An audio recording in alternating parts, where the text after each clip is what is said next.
Olá, pessoal, boa noite. Good evening. Boa noite aos nossos estudantes da Escola Superior de Línguas, dos cursos de Letras em Inglês e de Letras Libras. Eu sou o professor Jefferson Ferro, diretor da escola, coordenador dos cursos, e tenho a honra de receber aqui hoje conosco a nossa queridíssima professora, a doutora Alessandra Coutinho Fernandes. Boa noite, professora Alessandra. Boa noite. A gente fica muito feliz de receber você, Alessandra, pessoa muito querida, teve uma história aqui na Uninter, né? E hoje está fazendo um trabalho belíssimo de pesquisa na área de multiletramentos e aceitou com muito carinho esse nosso convite para estar aqui hoje falando conosco sobre o tema de pesquisa dela, que é um tema muito especial para todos nós, que somos estudiosos da área de línguas, da área do ensino de línguas, né, e para vocês que são estudantes da área de línguas. Boa noite também ao nosso querido Flávio Luciani, né, do setor de atendimento, né, aos alunos com necessidades especiais. E a gente tem no nosso curso de Letras Libras, que recém começou, né, estamos com a nossa primeira turma, começando aí há menos de um mês, nós já temos 16 alunos surdos, não é? Então queremos que eles sejam muito bem-vindos e bem-vindas também, e possam usufruir de todo o conteúdo que a escola produz, nas mesmas condições dos alunos ouvintes. Então, obrigado, Flávio, pela sua presença, pela sua participação. Você vai ter um desafio hoje, né, Flávio, de traduzir, interpretar a professora Alessandra, numa fala que às vezes pode ser um pouco técnica, e a gente sabe, né, que isso pode ter algum desafio também, mas não se preocupe que o Jonatas, nosso tutor, está acompanhando, né, Jonatas? Dá um oi para a gente aí no, no chat, e ele também pode ajudar no que for preciso, tá bom? Muito bem, então, fazendo uma pequena apresentação da professora Alessandra. A professora Alessandra é professora do Departamento de Línguas Estrangeiras Modernas, né, o DELEM, da Universidade Federal do Paraná.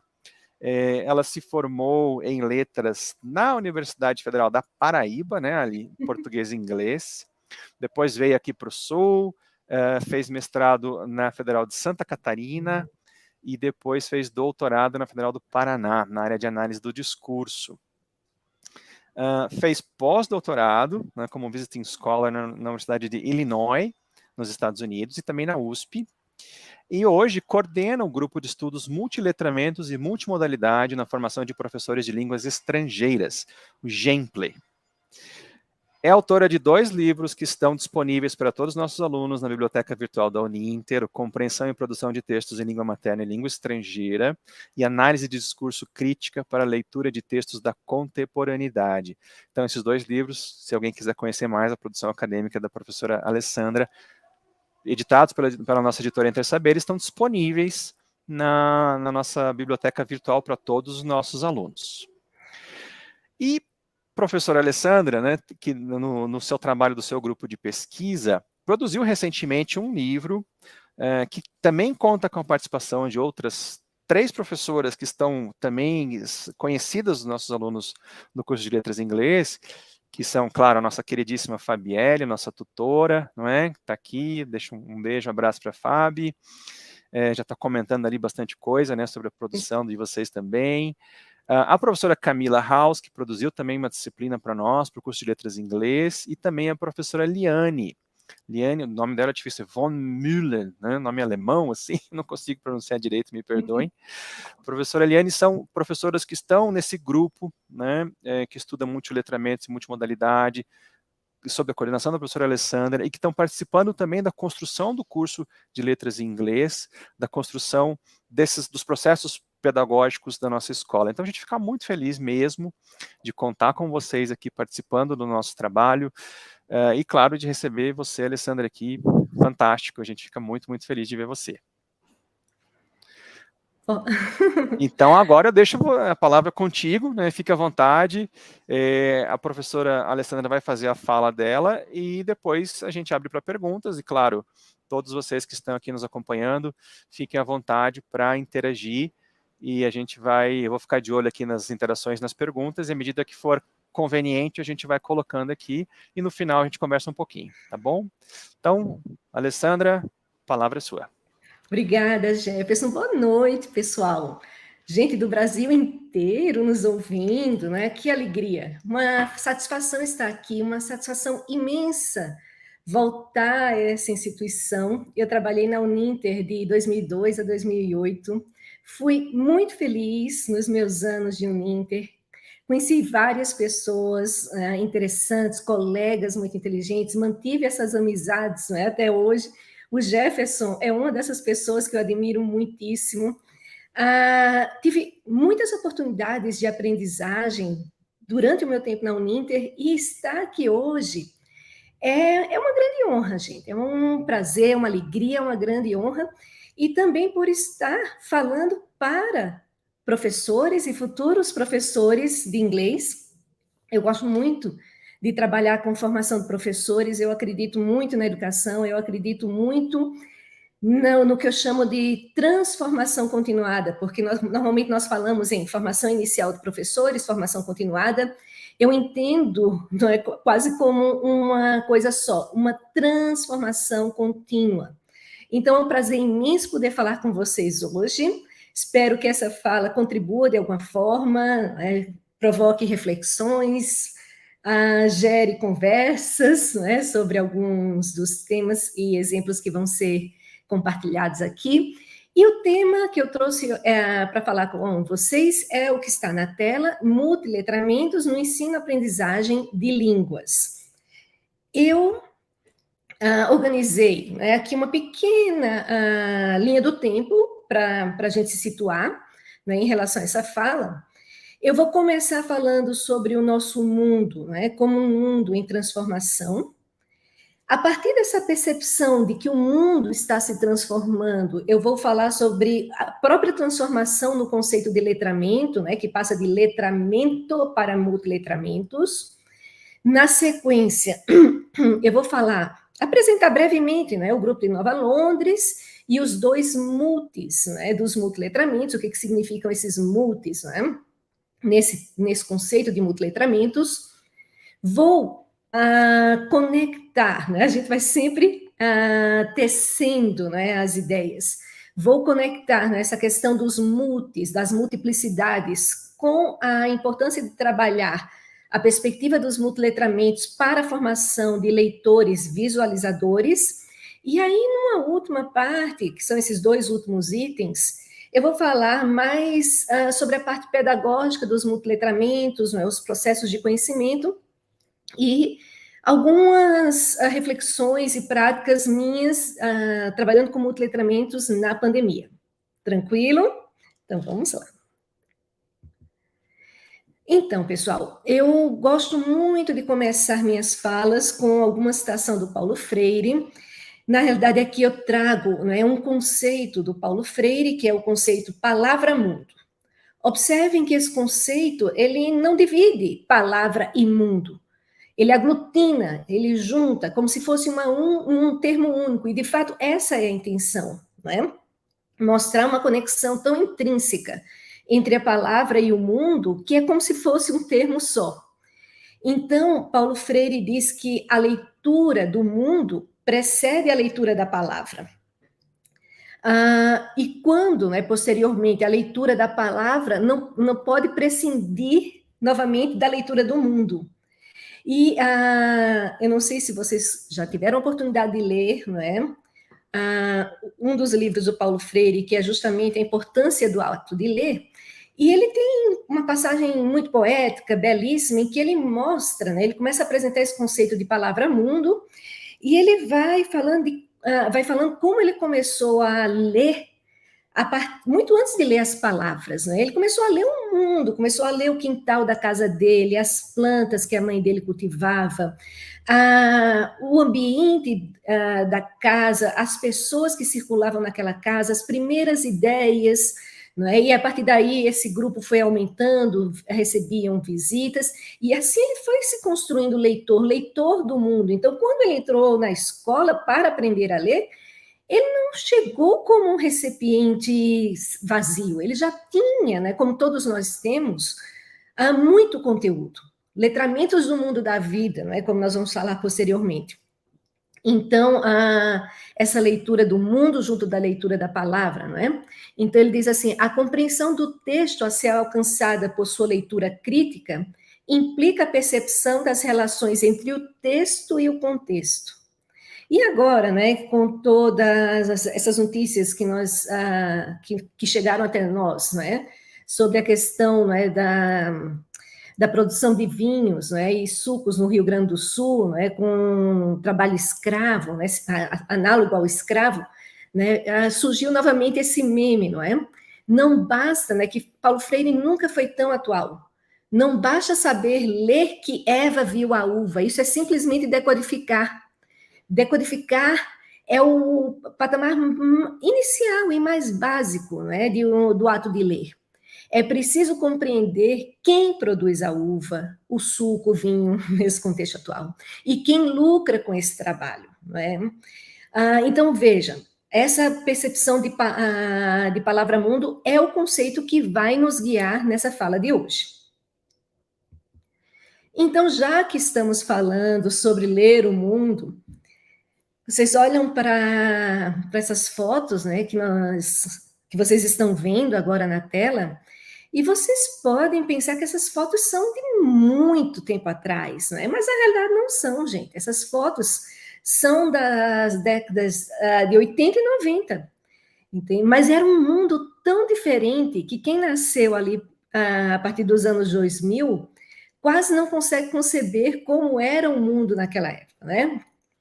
Então, você veja, não existia internet. Então, como é que a gente fazia os trabalhos escolares? Como é que a gente pesquisava? O sonho das famílias era poder comprar uma enciclopédia para os filhos. E havia relações de valor em relação a essas enciclopédias, as mais valorizadas. A Barça era muito valorizada, né? A Delta Universal, que é essa que está na imagem, que era a que eu tinha, era uma mediana, mas veja, era como se o conhecimento estivesse com todo o conhecimento que você precisasse, estivesse contido nas páginas, né, de alguns volumes de uma enciclopédia. Quem até não comento aqui, Ali, desculpa te interromper, só para fazer um comentário. Os meus pais fizeram um investimento, né, compraram uma Barça, e essa Barça foi usada depois por toda a vizinhança, porque daí os vizinhos vinham lá em casa fazer os trabalhos escolares, né? Então teve um papel social lá no meu bairro, o investimento que meus pais fizeram para comprar uma Barça. Eu sonhava com uma Barça, mas nunca tive acesso a uma Barça, né? Ficou no imaginário. Então, aí quem não tinha a enciclopédia tinha que ir na biblioteca, né, biblioteca pública, e tinha que contar também com o acervo limitado daquela biblioteca. Então, vejam, não é? Como que era fazer pesquisa, investigar, pesquisar.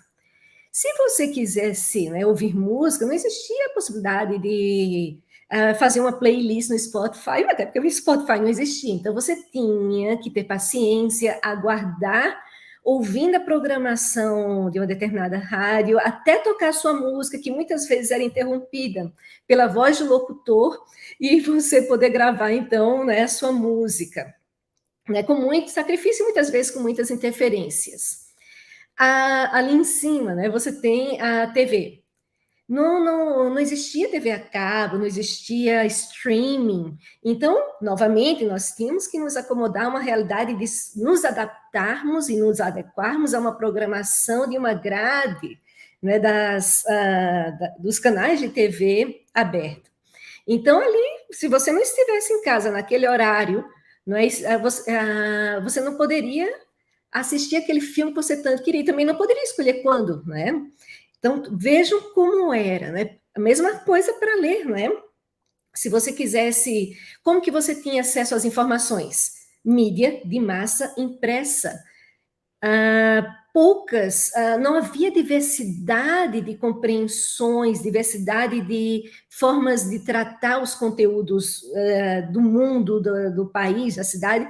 Você tinha aqueles canais, né, os jornais e as revistas tradicionais, e era ali que você consumia, e você acreditava também, não é, que revistas como a Veja diziam a verdade. Você queria assinar a Veja para se preparar para o vestibular. Olha como é esse mundo, né? E o mundo do trabalho, gente, era um mundo em que o seu sonho era terminar o seu curso universitário, fazer um concurso, ou conseguir entrar num trabalho, numa empresa, para ficar lá a vida inteira fazendo o mesmo trabalho que você iniciou fazendo. Então, você faria aquela mesma atividade durante 30 anos. Mudou, não é? Então, só para a gente pensar, né, como que era o ensino de língua inglesa, eu vou me restringir a falar sobre língua inglesa, porque é a minha área. Então, ali nas décadas de 80 e 90, eu separei alguns pontos aqui para a gente. O foco era uma das variantes de prestígio, inglês britânico e inglês americano. Se você tinha afinidade com a cultura e com com o sotaque americano, você ia para uma escola que ensinasse o inglês americano. Da mesma forma, se você tivesse afinidade com a cultura e com o sotaque britânico, você iria para uma cultura inglesa. Havia essa aura em torno do falante nativo, que era o patamar desejável, almejável. Não é? A ênfase, né, durante as aulas, a ênfase era na gramática e na pronúncia, muita repetição, porque acreditava-se que era assim que se aprendia a falar a língua, né? Estudando gramática e estudando a pronúncia, né? Vocabulário. Os famosos role plays, né? Que são aquelas situações comunicativas ensaiadas. Você é A, você é B, você vai ser o garçom, você vai ser o cliente, daqui a pouco troca, né? E ali desenvolver algumas funções da linguagem. O livro didático era um guia, né? Fiel, você tinha que seguir a relação do professor com o livro didático era, né, de respeito e o livro didático era autoridade, né, e o professor seguia. Os métodos, né, de ensino de língua garantiam o sucesso da aprendizagem, então esse método é infalível, com esse método você vai aprender a falar inglês. E nas aulas de inglês, o inglês, a língua, era tanto o meio quanto o fim. Então, era a língua pela língua. E havia uma aura de controle em torno desse processo de aprendizagem. Acreditava-se que o que se aprendia na escola daria conta das situações do mundo da vida, do mundo real. Mas acontece, gente, que em poucos anos, esse mundo tão aparentemente estável, tão aparentemente controlável, não é tranquilo, entre aspas, mas assim, onde o tempo parecia passar mais devagar, sumiu. Hoje nós vivemos no que Bauman classifica como denomina de tempos líquidos, né? O sociólogo, o filósofo Zygmunt Bauman. E aqui, né, então, o que são esses tempos líquidos? Né? São tempos em que tudo à nossa volta se transforma rapidamente. O que você, né, conhecia ontem, conhecia há 2 anos, 3 anos, já mudou a forma, já mudou o aplicativo, que é o aplicativo da moda, já mudou a forma de passar mensagem, já mudou a forma de vestir, já mudou a forma de ensinar, de aprender, tudo muda muito rápido, né? Estamos em constante contato com o novo. Então, vocês imaginem a capacidade que nós precisamos desenvolver de nos adaptarmos ao novo, de sairmos constantemente da nossa zona de conforto. Não dá, gente. Não dá mais para continuar na zona de conforto. A gente precisa sair dessa zona de conforto e a gente precisa abraçar o novo criticamente. Tá? Não é abraçar o novo porque é um novo, mas olhar para o novo e observar o que ele está nos apresentando em termos de desafios, em termos de novos aprendizados, em termos do que a gente vai acolher e do que a gente não vai querer acolher, não é? Precisamos estar atentos às mudanças que estão acontecendo na sociedade, nos ambientes de trabalho, na forma como as pessoas se relacionam umas com as outras. Nós que somos do campo da educação, precisamos de realmente desenvolver essa habilidade de observação e de transposição, não é, dessas mudanças para as nossas práticas e reflexões na sala de aula. As escolas e os professores precisam também construir práticas que preparem os alunos para esse mundo, gente, para esse mundo de constante mudança. em que os alunos precisam ter uma relação com o conhecimento, que não é aquela relação de memorização, de peso. Nós vamos ter que aprender constantemente. Não vamos voltar para uma situação mais confortável.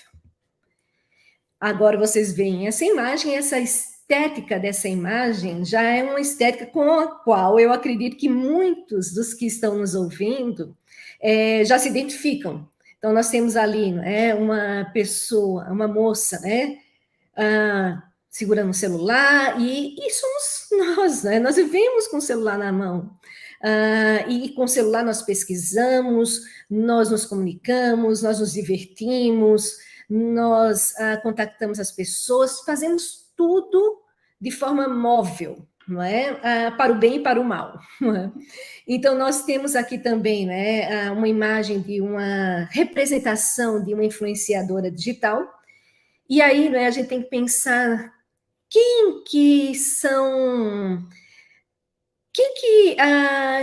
os ídolos, né? Quem que são as pessoas cujas ideias têm valor, não é? Tem capital simbólico de valor na nossa sociedade. Nós somos professores e professoras, e em que medida o nosso capital simbólico, não é? E tudo que estudamos e tudo a que nos dedicamos,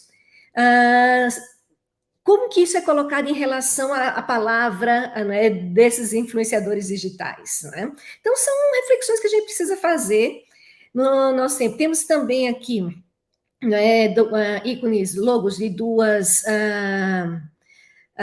mídias sociais, né, o Instagram e o TikTok, que são muito comuns, né, e muito presentes na vida dos jovens, e já estão sendo usadas também por professores, né, para tentar chegar nesse público, né, para tentar aproximar, não é, quebrar essas barreiras do mundo da escola, do mundo da vida, desengessar e tentar trazer essa mensagem para uma linguagem mais contemporânea.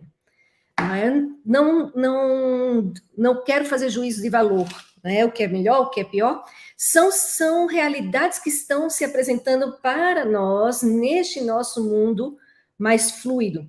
E aí essa última logo é a logo da inteligência artificial, né, do ChatGPT, que eu estava comentando com o Jefferson antes de nós entrarmos ao vivo, né, que explodiu, né, em 3 meses, né, foi lançado em novembro, e é o assunto da vez, nas universidades, nas escolas, nas empresas, e, novamente, não adianta fechar os olhos, não adianta também simplesmente fazer amém, achar que é maravilhoso, é preciso olhar com reflexão, é preciso olhar o que agrega, que desafios propõe, não é? O que se pode fazer com essas ferramentas nesse novo mundo. Então, o ensino da língua inglesa na atualidade também tem se transformado com todas essas transformações, né, que estão ocorrendo no mundo. O inglês, ele passou a ser visto como língua franca, não é? Então, aquela questão de você idealizar o falante nativo, de você esperar viajar para um país onde se fala o inglês como língua padrão, né, como língua materna, isso, com a internet, né, e com as viagens facilitadas, tudo isso foi transformado. Então, a concepção do inglês também foi transformada, porque hoje se percebe que se fala muito com não nativos, não é? E que almejar falar como nativo estava, na realidade, provocando o que foi cunhado como síndrome do impostor, não é? Então, um outro ponto, né, que nós temos observado é que a educação linguística, a educação linguística passou a ter um espaço nas aulas de língua, não é? Então, você ensina a língua, mas você não ensina só a língua. Você ensina sobre o mundo, você reflete sobre o mundo, você transforma o mundo a partir das escolhas que você faz na sua sala de aula, em termos de temas, em termos de pedagogias. Estamos na era do pós-método, não é? Em que o profissionalismo do professor busca nos diversos métodos e metodologias aspectos que podem contribuir para a particularidade de suas aulas. A perspectiva crítica é, eu diria, um elemento sine qua non, não é? Um elemento essencial na era de fake news, na era de muitas versões, não é? Sobre os fatos. E a importância de um maior equilíbrio de agência, né, entre professores e alunos. Então, gente, tudo isso, não é? Todas essas transformações no mundo, elas transformaram o que se entende por letramento. Então, veja bem, lá na década de 50 e 60, naquele mundo que aqui no Brasil ainda estava em vigor nos anos 80 e 90, não é? A ênfase do letramento, quando se falava em letramento, a ênfase estava na leitura e na escrita, ou seja, no mundo impresso, não é? E na linguagem verbal. Então, o objetivo era preparar os estudantes para o mundo do trabalho. Um trabalho que, como nós vimos, era um trabalho estável. Havia o foco no cânone literário e na cultura dominante. Então, a concepção de letramento, ela valorizava muito um letramento de elite, um letramento escolar, negligenciando outros letramentos que nem sequer eram considerados letramentos naquela época, né? Outros saberes. Professores eram vistos como especialistas de suas matérias e os alunos como meros consumidores. A famosa educação bancária, né, comentada por Paulo Freire. E o ensino era baseado em regras gramaticais e transmissão de conteúdos que posteriormente seriam testados para averiguar o quanto os alunos tinham efetivamente aprendido.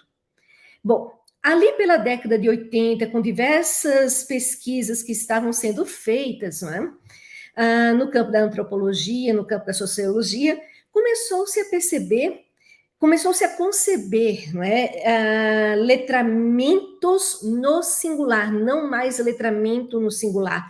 E esses letramentos no plural, agora, eles incluíam outros letramentos, não é, do mundo da vida, outros letramentos de comunidades específicas, de grupos de pessoas específicos, né, e não apenas os letramentos da escola, e passou a incluir também a oralidade como letramento. Então, saber falar, saber compreender, isso também era exercitado como forma de letramento, e não apenas a escrita e a leitura, mas vejam que ainda o conceito de letramentos estava focado na linguagem verbal.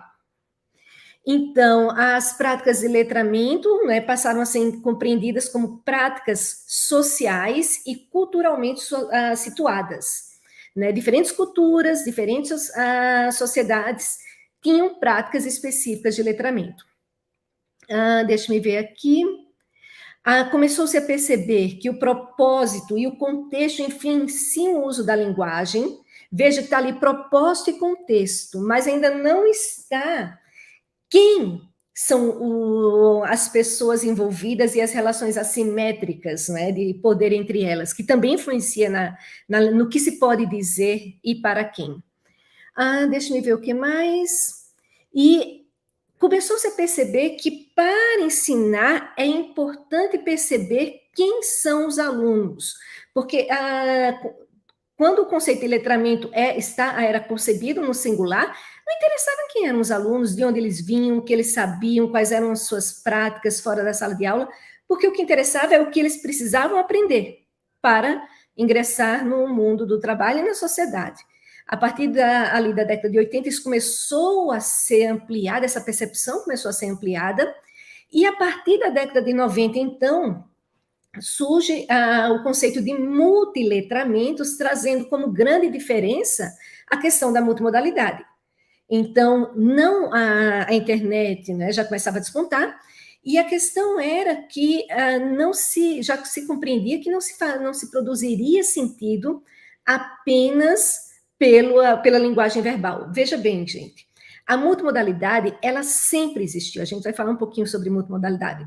Mas com as redes sociais, com a internet, isso aflorou porque há recursos digitais que favorecem, não é? Então, vamos lá. É muito importante, né? Começou-se a perceber a importância de envolver os alunos, não apenas em ouvir o que o professor está dizendo, mas em atividades em que eles vão colaborar uns com os outros, vão negociar uns com os outros, em que eles precisam desenvolver flexibilidade e criticidade, porque estas são capacidades para o mundo fluido que nós acabamos de falar. Então, os multiletramentos, eles também trazem essa ideia de trabalhar ativamente com textos impressos, com textos ao vivo, com textos digitais e com tecnologias de toda a ordem, tanto tecnologias analógicas quanto tecnologias digitais. E aqui, gente, eu já chamo a atenção de vocês para um primeiro aspecto. Observem que multiletramentos, quando se fala em multiletramentos, não se fala unicamente em tecnologias digitais. As tecnologias digitais, elas fazem parte dos letramentos da contemporaneidade, mas isso não quer dizer que outros letramentos analógicos, outras tecnologias analógicas precisem ser deixadas de lado, né, ou deixados de lado, e essa questão da multimodalidade é muito forte. Então, vamos dando sequência. Então, aqui eu trago 2 pontos, né, da Clunan, quando ela diz que ser letrado depende do contexto. E nós temos que entender que esse conceito é um conceito mutável, né? Ele muda o tempo inteiro, porque agora nós, por exemplo, já temos que desenvolver letramentos em relação ao ChatGPT, como eu mencionei anteriormente. Quem não tem letramentos com mídias sociais e eventualmente precise usar, vai ter que desenvolver esses letramentos também.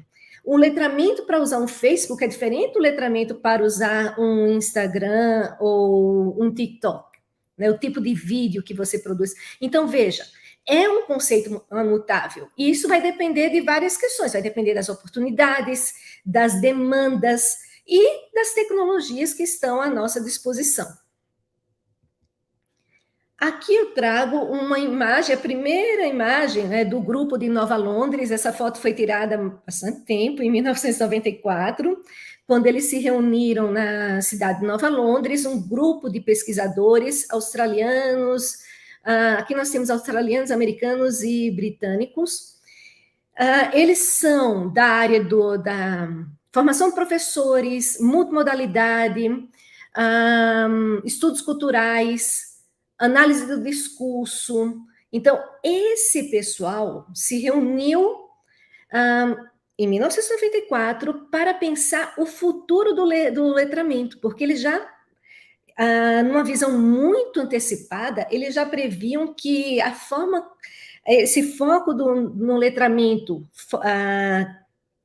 que tem como base o que é canônico, a literatura canônica, a variante formal da língua materna, o mundo da linguagem verbal escrita, tudo isso não daria conta do mundo que a globalização e a internet e os computadores pessoais começava a apresentar. Então, eles dizem o seguinte, se fosse possível definir a missão da educação, poderíamos dizer que seu papel fundamental é garantir que todos os alunos se beneficiem da aprendizagem de maneiras que lhes permitam participar plenamente da vida pública, da vida em comunidade e da vida econômica. Então, eles entendiam, nesse projeto, que era importante preparar os alunos não apenas para o trabalho, mas para a vida pública, para a vida em comunidade também. E aí eles propõem, então, os 2 multis dos multiletramentos. Existe, então, os multiletramentos, eles têm a pedagogia dos multiletramentos tem 2 pilares. E é importante que a gente trabalhe dentro desses 2 pilares, explore os 2 pilares. Um deles tem a ver com a questão da multimodalidade, que é esse pilar da multiplicidade de modos semióticos. O que são modos semióticos? São modos de produzir sentido. E O outro pilar é o pilar da multiplicidade de linguagens e culturas. Ora, com a intensificação da globalização, não é? Com a internet, mais contato entre culturas, mais contato entre pessoas que falam línguas diferentes. Como que a escola pode preparar, não é, os alunos para esse mundo? Daí a importância daquelas características que eu mencionei anteriormente: flexibilidade, criticidade, capacidade de negociação. Isso faz parte dos multiletramentos. Multiletramentos não é só trabalhar para produzir uma história em quadrinhos, digamos, ou um vídeo usando novas tecnologias. É algo muito mais profundo. Então, o que é multimodalidade, né, para quem ainda não é familiarizado com esse termo? Vejam bem, gente, olhem essa imagem que tem lá, a gente vai explorar essa imagem um pouquinho mais.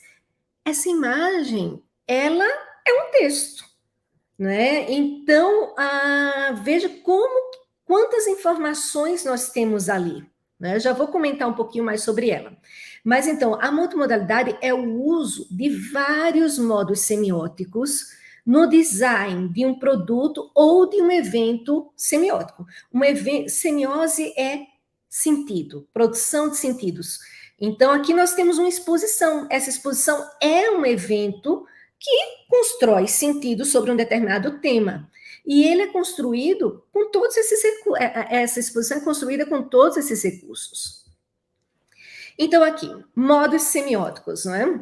Há vários modos semióticos. Não é? Nós, lá no conceito de letramento, o foco era aqui, gente, só na linguagem oral e escrita. Não é? Em como se constrói sentido através da palavra, seja a palavra oral, seja a palavra escrita.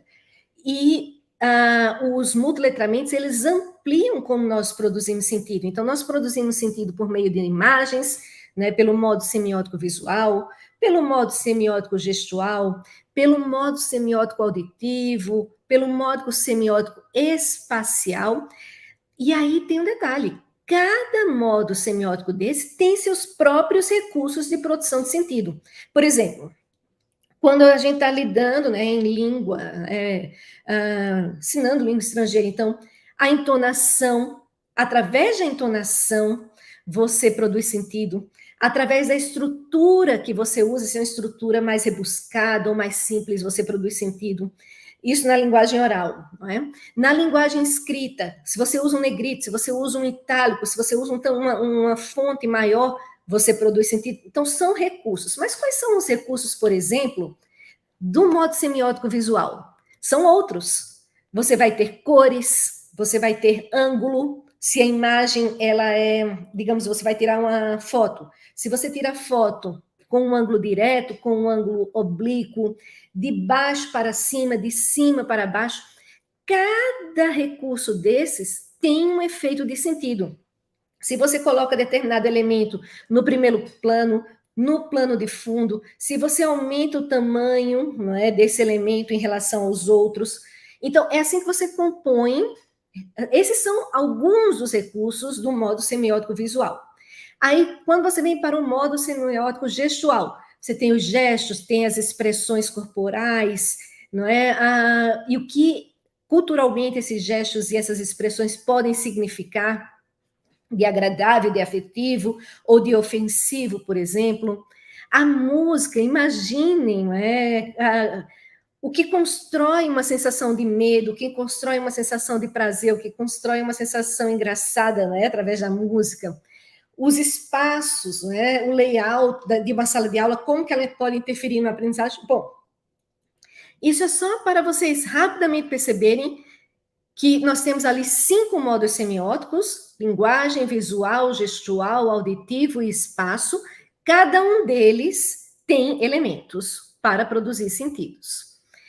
E tudo isso é importante porque hoje, gente, nós vivemos nesse mundo de telas, de multitelas, um mundo audiovisual em que nós não somos apenas leitores, nós passamos a ser leitores visualizadores, segundo Serafini.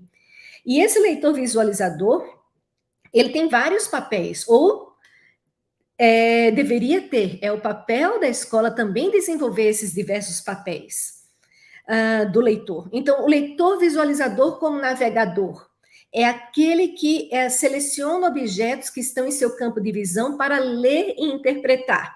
Deixa eu dizer uma coisa para vocês. A lógica do visual e do digital é diferente da lógica do verbal e do impresso. A lógica do visual e do digital é a lógica imagética, em que todos os elementos são postos simultaneamente. Por isso que ele diz, né? Você vai navegar, você vai escolher, você vai selecionar o que você vai olhar primeiro, né? E em que você vai focar. Né? Pensem quando vocês estão navegando na internet ou quando vocês veem uma imagem, né?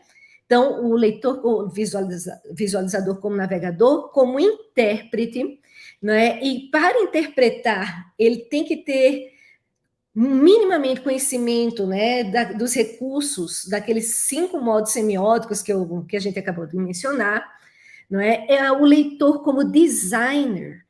E aí você tem um leitor que ele vai escolher o caminho de leitura dele. É diferente de um texto impresso em que você vai da esquerda para a direita, da primeira linha para a segunda, para a terceira, até o final da página, vira a página, continua tudo do mesmo jeito.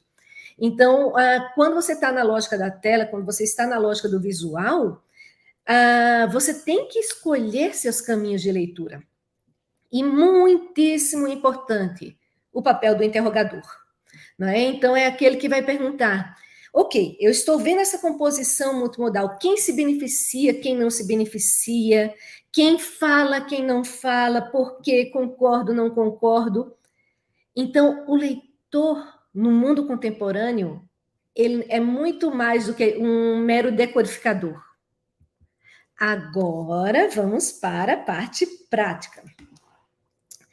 Gente, olha lá. Vocês observem essa imagem, não é?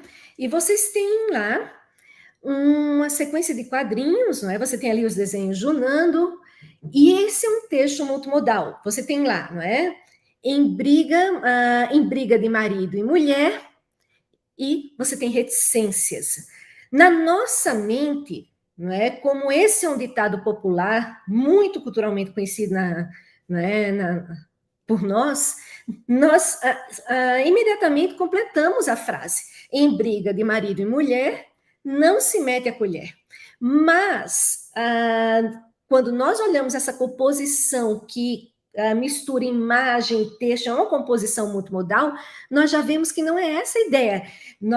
Esse fluxo de leitura já é interrompido porque não apenas não aparece, não se mete a colher por escrito, como aparece uma colher imensa, né, que se coloca entre o marido agressor e a esposa.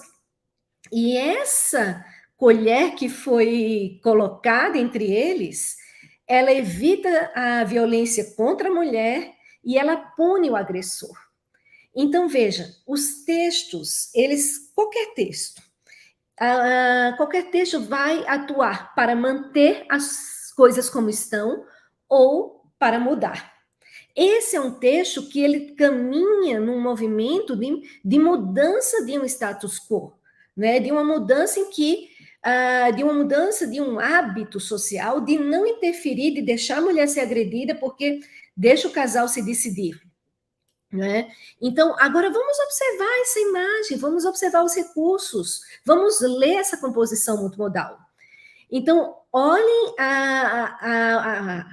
no primeiro quadrinho aqui, a figura do homem, não é? Ele está em movimento, ele está sendo representado como avançando em relação a ela, em posição de agressão, então ele tem um punho fechado e o outro não é pronto para atingi-la, ele está vermelho e talvez a imagem esteja muito pequena para vocês, mas ele está cuspindo, não é, de raiva.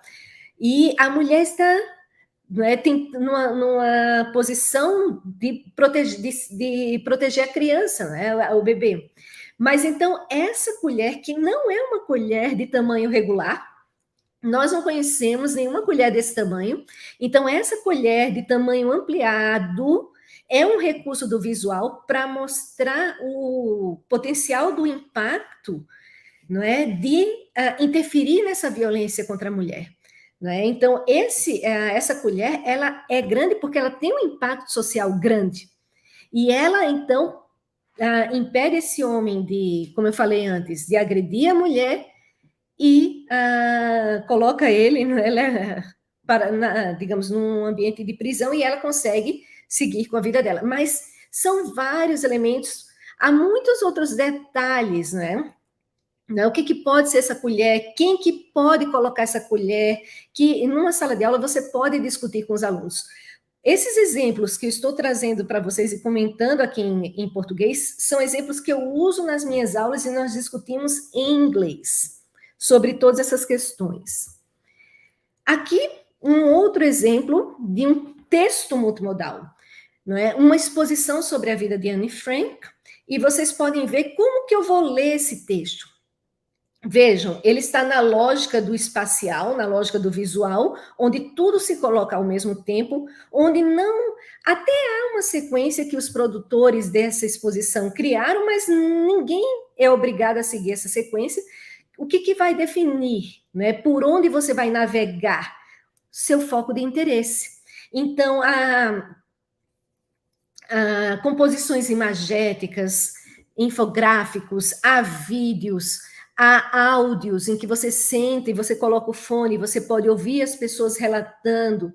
Há várias imagens em diversos tamanhos, há mapas, há objetos, né, como o triciclo que ela usou quando era criança, como o diário, há textos.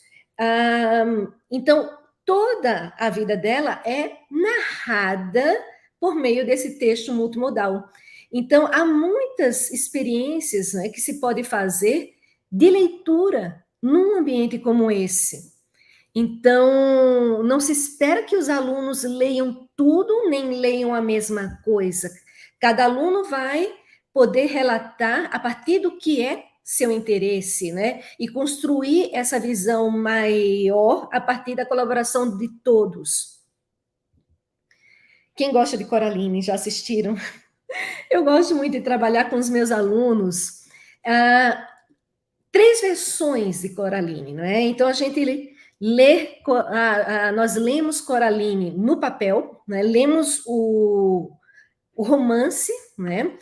Lemos a graphic novel, que é o quadrinhos, e lemos o filme, porque tudo é leitura, né? Tudo é leitura multimodal. Então, eu vou ler aqui rapidinho para vocês observarem, né, como que os sentidos são construídos. Na realidade, vou ler só um pouquinho pelo adiantado da hora. Então, nós temos aqui. Coraline pegou uma cadeira e empurrou até a porta da cozinha. Então, você, na sua mente, você começa a imaginar essa cena. Subiu na cadeira e esticou o braço. Tudo muito descritivo, muito detalhado. Desceu e pegou uma vassoura no armário. Subiu novamente na cadeira e esticou a vassoura. Tuc! Então, né, o barulhinho, né, dela pegando a chave. Ela desceu da cadeira e pegou as chaves. Sorriu vitoriosa. Depois encostou a vassoura na parede e foi para a sala de visitas. Então, vocês percebem aí, né, frases curtas, muito descritivas, que as frases são tão exatas que você consegue imaginar, não é, a cena. Mas quando você vem para graphic novel, né, que é a história em quadrinhos, você tem aí bem menos texto, e essa é exatamente a mesma cena que eu estava lendo antes. Mas observem como há imagens maiores, imagens menores, onde está o foco da atenção que o produto, né, que o desenhista pretendeu. Então, aqui, né, a chave, conseguir a chave para abrir a porta secreta, né, é algo importantíssimo. Então, essa chave aparece em tamanho maior, em close-up. Aqui, aquela sequência em que ela vai, puxa a cadeira, sobe no armário, pega a chave. Essa cena aqui, né, dela segurando, né, eu me vi a palavra em inglês agora, the doorknob, né, a maçaneta.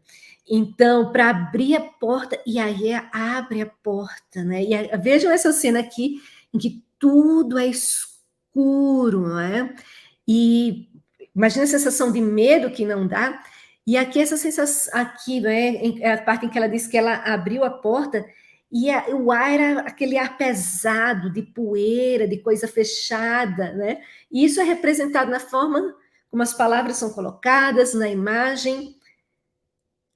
Mas olhem, deixa eu ver aqui. Aqui eu não vou conseguir passar no StreamYard, no PowerPoint eu conseguia antes. Eu ia clicar para vocês verem que quem não conhece o filme, como é a animação, como é essa passagem. Momentos, José. Não, mas então ela vai passando e é outra sensação, é outra estética, é outra imagem. E tudo isso é leitura. Então, eu vou trabalhando com os alunos diversos elementos, né, da multimodalidade para ler esses diversos gêneros. E culturalmente falando também, né, não há. Nós precisamos abrir o espaço da sala de aula para além do canônico. Então, eu trago, gosto muito de trazer slam poetry, né, que é a poesia slam, que é essa poesia identitária, de protesto, a poesia falada, não é? Sempre de forma muito emocional. O grafite, né? Grafite, vale a pena ler grafite, não vale? Quem produz o grafite merece ser lido? Quem merece ser lido, quem não merece ser lido? Que mensagens estão sendo transmitidas nos muros? Não é? Nós temos aqui, né, o Leminski, né? Esta vida é uma viagem, pena eu estar só de passagem. Então, há espaço para essas leituras na nossa aula, nós precisamos nos abrir para esse mundo da vida. Ali, desculpa te interromper aqui. A gente está chegando no final do nosso tempo. Sim. É uma pena, né? Tá tão gostosa essa aula. Nós temos quanto tempo, Jefferson? Eu ia pedir para você encerrar em 5 minutos. Perfeito. Tá bom? Não vou falar sobre a parte da pandemia, certo? Mas vou falar sobre essa questão aqui de multiletramentos e concepção de aprendizagem, né?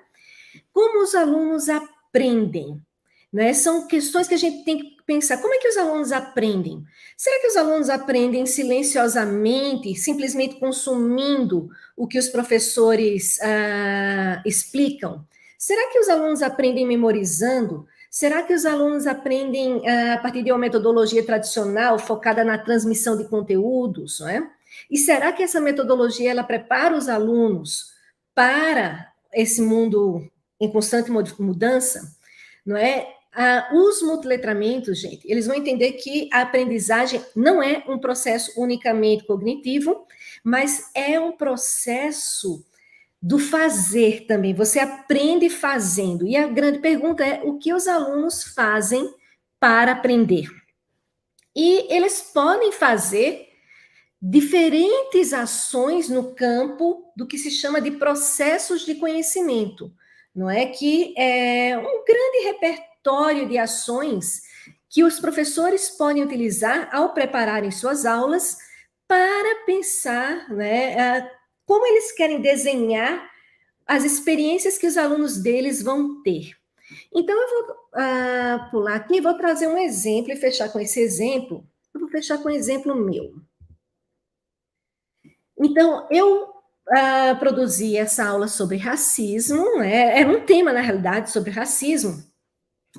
E aí, qual era aqueles movimentos, né, epistêmicos no campo do experimentar, deixa eu só voltar um minutinho aqui. Vejam que esses movimentos epistêmicos, eles estão no campo do experimentar, tanto o que é conhecido como o que é novo, no campo do conceitualizar, né, por teoria e por nomeação, no campo do analisar funcionalmente e criticamente, e no campo do aplicar, né, no campo do aplicar criativamente e apropriadamente. Então, isso aqui não é um passo a passo, não é uma metodologia, você vai escolher o que e como você quer organizar isso. Então, para terminar essa fala aqui hoje, eu vou mostrar como eu organizei, não é? Então, eu tinha esse tema, racismo, para trabalhar com os meus alunos de língua inglesa, então eu pensei assim, não, vamos começar experimentando o conhecido novo, porque é difícil muitas vezes a gente imaginar o que o aluno já sabe, prever o que o aluno já sabe, prever o que ele não sabe. Então, eu perguntei, né, para eles quais escritoras e escritores pretos eles conheciam e já tinham lido, e se eles, se eles tinham algum conto favorito de algum escritor, não é, preto, e sobre o que se tratava. E perguntei se eles já tinham ouvido falar sobre a escritora nigeriana Chimamanda Adichie, se já tinham lido algo sobre ela, se já tinham ouvido o TED Talk famosíssimo, The Danger of a Single Story. E a partir daí nós fomos experimentar um novo, que eram conceitos que eu iria trabalhar, conceitos do letramento crítico, que é o conceito de representação e o conceito de posição, mas eu não trouxe a teoria ainda. O que eu trouxe? Eu trouxe imagens. Eu trouxe essas duas imagens que vocês estão vendo aí, porque essas imagens, elas, para mim, elas desconstroem aquele discurso muito comum na pandemia de que estamos todos no mesmo barco. Então, a gente ouviu muito durante a pandemia, estamos todos no mesmo barco. Será que nós estávamos mesmo no mesmo barco? Será que essa máscara de plástico se compara a essa máscara de marca? Ou será que fazer uma aula online desse lado aqui, né, era realmente sequer parecido com fazer uma aula online, com os recursos de uma aula online do outro lado? Então, a gente começou a ver que o que é dito depende de quem diz a partir da posição de quem diz, né? Então, eu usei vários recursos, eu trouxe apenas alguns exemplos, eu trouxe vídeos, eu trouxe memes para a gente discutir isso. A partir daí, eu fui para conceitualização, isso tudo é multiletramento, gente.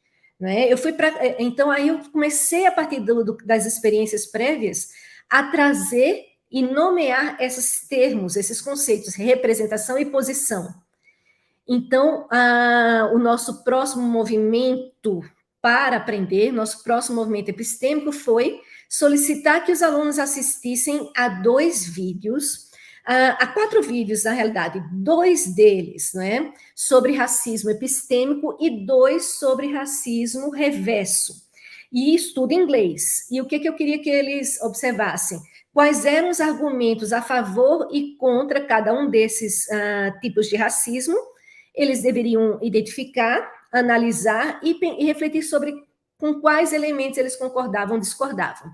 Por fim, a atividade do aplicar era construir um mapa mental, e aqui nós temos exemplos dos mapas mentais que eles fizeram, mas esses mapas mentais, eles tinham que ser organizados da seguinte maneira, tinha que ficar muito claro quais eram os argumentos pró e contra racismo sistêmico, pró e contra racismo reverso, porque eu queria saber o quanto que eles tinham compreendido daqueles vídeos, e eu queria saber também com quais que eles concordavam. E aqui entra muito essa questão da multimodalidade, não é? Então, o aluno que tinha acesso a tecnologias e gostava de trabalhar com ferramentas, trabalhava. O aluno que não queria, não trabalhava. Então, me fazia da mesma forma, certo? Gente, estamos no final. Quem sabe eu volto, né, e faço outra fala depois, mas os multiletramentos, em resumo, gente, eles têm essa perspectiva crítica muito forte, essa questão dessa pedagogia de repertórios, não é, de movimentos epistêmicos, como vocês viram, a questão da multimodalidade, multiculturalidade, então tem bastante espaço para ação e reflexão. Estou aberta a perguntas. Muito obrigado, Ali. Realmente, os alunos estão muito felizes com a aula, foi realmente maravilhosa. Voou, né? Como a Raquel comentou aqui, que o tempo voou, né? A gente nem percebeu passar, mas a gente tem que respeitar também o Flávio, porque senão o braço dele cai aqui. Ah, com certeza, desculpa. Né? Apesar de que você está falando devagar, você já foi de falar mais rápido, né, Ali? Não, eu falei mais devagar justamente porque era a primeira vez que eu, né, tentando ajudar nesse sentido. Não, mas está maravilhoso. E eu queria aproveitar aqui uma questão que eu estava refletindo a partir do seu texto mesmo, né, da sua introdução aqui ao livro, né, essa coletânea dos trabalhos do seu grupo de pesquisa, né, que é os multiletramentos na sala de aula, do qual a professora Fabielle participa, do qual as professoras Camila e Eliane participam, e que está disponível online, né? Os alunos a gente já compartilhou, vamos compartilhar novamente com os alunos, quem quiser ler, conhecer o trabalho do grupo de pesquisa. E na introdução desse texto, você diz alguma coisa que me parece que fez uma certa conexão com o que o nosso aluno José Vitor colocou aqui. Você diz que o mundo da vida atualmente é muito diferente do que foi o mundo da vida no século XX, como você apresentou, antes do surgimento da internet e dos smartphones. Entretanto, em muitos aspectos, a instituição escola ainda se mantém muito tradicional, principalmente no que se refere à sua arquitetura de sala de aula, o papel do professor e a manutenção de saberes compartimentalizados. Uhum. A gente tem dificuldade, né? Por mais que a gente reconheça a mudança do cenário da comunicação, da tecnologia, do espaço em que a gente interage, mas é difícil mudar os processos educativos, não é, Ali? Olha, Jefferson, eu acho que o principal é a formação continuada de professores, certo? Eu acho que isso é o que tem potencial para fazer a diferença, porque no meu grupo de estudos, eu tenho professoras do Estado e da Prefeitura, não é? Então, que enfrentam situações muito diversas, e eu fico encantada com o que elas apresentam e com as aulas que elas propõem, não é?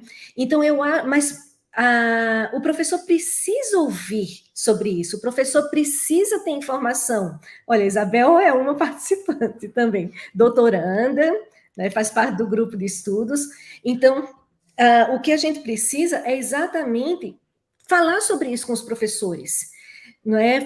Ajudar os professores a experimentarem, esclarecer dúvidas, porque a tecnologia, no meu próprio livro ali, no livro que nós escrevemos, o nosso grupo de estudos, tem um capítulo em que uma das nossas colegas, né, relata sobre uma atividade que ela fez, tanto usando novas tecnologias, como sem usar tecnologia alguma, sem usar tecnologia digital, usando tecnologia analógica e proporcionando uma experiência semelhantes, claro que nunca é igual aos alunos, né? Mas então eu acho que a escola muda muito também em relação ao professor. Se o professor muda, é mais fácil a escola mudar. Perfeito. Esse é o grande desafio, né? Nós, como seres humanos, temos que mudar nossas práticas como professores. E aí a escola vem junto, né? Mas é um grande desafio. Daí, infelizmente, a gente estourou nosso tempo, né? Temos que dar um descanso para o Flávio. Mas quero dizer aos alunos e alunas que estão nos acompanhando que o nosso curso, os nossos cursos, os cursos da nossa escola, também tem um grupo de estudos que trabalha com a questão do multiletramentos, e a gente vai ter outras oportunidades para falar a respeito, até de repente com a professora Alessandra, com outras pesquisadoras, profissionais que trabalham o tema. E a gente tem também procurado trazer o tema para dentro das nossas atividades do curso. Então, vocês vão estar interagindo com isso e vivendo esse tema no dia a dia do curso de vocês, tá certo? Para todos os que se inscreveram, eu compartilhei o link aqui, né? Então tem um link para inscrição no site da extensão da Uninter, para vocês terem direito a ganhar um certificado de horas, e lá tem o livro, tá? O livro está em material complementar, a gente colocou ele, como ele é um livro de distribuição gratuita, né? Sim, muito obrigada. Nós colocamos o livro dentro dessa sala, então para todos vocês, podem se inscrever ainda, baixar o livro que está lá, né? E aí depois fazer as atividades para ganhar ao certificado de horas complementares. Ali. Posso só falar uma última Claro. coisinha?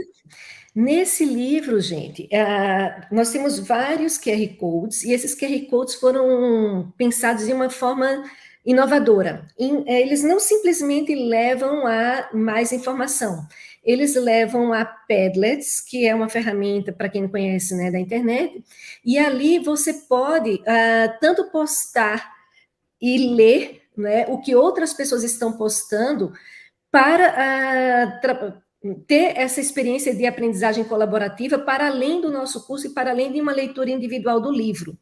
Podem postar lá e nós vamos ler e vocês vão poder também aprender com outras postagens. Muito obrigada pela experiência, adorei falar com vocês e o tempo voa, gente. Eu tinha muito mais coisas. Que maravilha, nós que agradecemos mais uma vez a presença da professora Alessandra, a tradução do Flávio, obrigado, Flávio. Flávio, muito obrigada. A todos vocês que participaram, nosso muito obrigado também. A aula fica gravada, depois nós vamos compartilhar o link, vocês podem assistir de novo, pegar as referências dos slides, como vocês quiserem, tá bom? Muitíssimo obrigado, Ali, e quem sabe tenhamos uma próxima oportunidade em breve. Perfeito, perfeito. Obrigada, gente. Obrigado, boa noite a todos e todas. Boa noite, pessoal.